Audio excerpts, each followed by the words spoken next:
What's up homies, it's your homeboy Homerostatic. Ang sabi nila, money can't buy you happiness. Yung pera, hindi mo madadala sa hukay. Actually, tama naman yun, no? Pero ang reality talaga, hindi lang naman pera. Wala kang madadala kahit ano kapag namatay ka. Wala kang madadala kahit ano sa hukay. Pero sino dito magsasabi na hindi mahalaga yung pera? Sino? Sino magsasabi na hindi mahalaga yung pera? Eto, real talk. Hindi ang pera ang pinakamahalaga. Pero ito yung pinaka main tool, no? Na kailangan ng tao. Hindi lang dahil kapag wala kang pera, basura yung tingin sa'yo ng iba. Oo, literally, hindi mabibili ng pera yung happiness na tinutukoy ng mga tao. Pero kapag marami kang pera, bibigyan ka nito ng maraming option. Example, kapag konti lang yung pera mo, piling restaurant lang yung makakainan mo. Piling pagkain lang yung makakain mo. Ano yan? Fast food. Pero pag marami kang pera, makakapili ka ng pagkain na gusto mo, makakapili ka ng restaurant na gusto mo, makakapili ka ng mga lugar na gusto mong puntahan. Basta maraming option ang kaya ibigay sa'yo ng pera.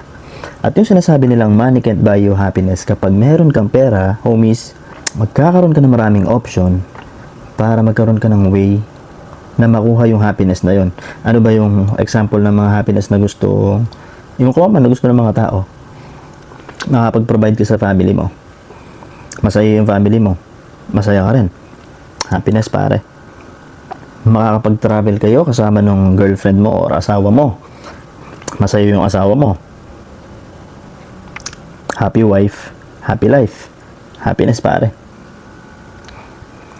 Para sa sarili mo, mabibili mo yung mga gusto mong damit, sapatos, ano ba?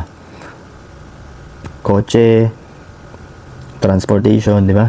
Anong nagagawa nun sa'yo? Confidence, pare. Kapag confident ka, happy ka. Nakukuha nyo yung punto ko. Ang punto ko, kapag may pera ka, marami kang option. Pero wag na wag kang magpapakain sa kasakiman, pare.